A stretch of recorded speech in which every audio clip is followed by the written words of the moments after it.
to be able to deal with another of your many, many books. I think that you've been with us over the last 25 or 30 years, Dr. Baldwin. It's been quite an honor. And every time you come in, you bring a book with you. Yeah. You see, you've got so many books. I'm thankful for that. And you've made a very, very important contribution to the life and times of Dr. Martin Luther King. Thank you so what much. you have here, I think, will give us an opportunity to see Martin Luther King from an entirely different perspective than the Dr. Martin Luther King that you've presented to us, because you've talked about his assassination, you've talked about his trials and his tribulations, and Martin Luther King this and Martin Luther King that, and we're just delighted to have you here, Dr. Baldwin. Thank you so much. It's always an honor. And let us have you to give us some statements during this first segment in reference to who you are, and then get into talking about Dr. Martin Luther King and why you wrote this book, Behind the Veil. Okay, I grew up in the Alabama Black Belt in Camden, Alabama, Wilcox County, Alabama, in the late 40s, 50s, during the days of segregation. So I was exposed to segregation. I attended segregated schools, graduated from Camden Academy High School in Alabama. From there, I matriculated at Talladega College in Alabama, graduating with a degree in history, BA degree in history, in 1971.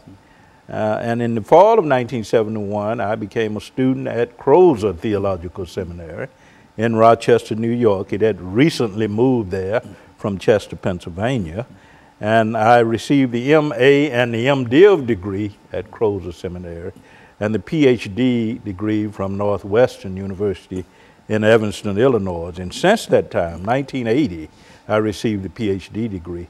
I've been writing, studying, doing research on the life of Martin Luther King Jr. And up to this point, I've authored 6 books on King, edited 2, co-edited 2, and co-authored 2, for a total of 12 books. So I've devoted much of my academic life, not only to teaching, but to writing about Dr. King. Now, the book that you have now, Dr. Baldwin, deals with Dr. Martin Luther King from a different perspective entirely. Why don't you make some statements about that book, and then we'll come back and we'll allow you to elaborate on it after this first segment. I wrote the book because we, I think, have lost a sense of the ordinary person, the human being that was Martin Luther King Jr. Every year, third Monday in January, we celebrate his birthday. But I think the ordinary person that was King, the human being that was King, has gotten lost in our annual national celebrations. And I wrote the book to sort of reclaim that ordinary, and Dr. King was an ordinary person on many levels. He was a human being. I understand the need to create superheroes. We live in a capitalistic society, and so we've created this larger-than-life figure, this iconic hero, this messianic figure, this superhuman personality. But Dr. King was an ordinary human being. And the book is really about reclaiming the ordinary person, the ordinary human being that was Martin Luther King Jr. You know, I think that even the idea, Dr. Baldwin, is an inspiration to us all to understand that we don't always start, you didn't always start out as Dr. Lewis Baldwin. There was somebody that was Lewis Baldwin long before you matriculated in all of those institutions that you've attended. And so that's the same thing we're saying about Dr. Martin Luther King, I would imagine.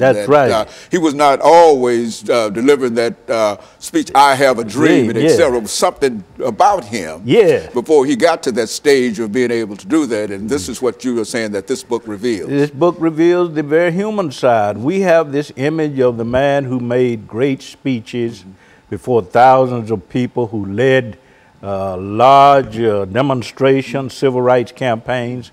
But what about the man on his knees praying to God, asking for strength and asking for a deliverance?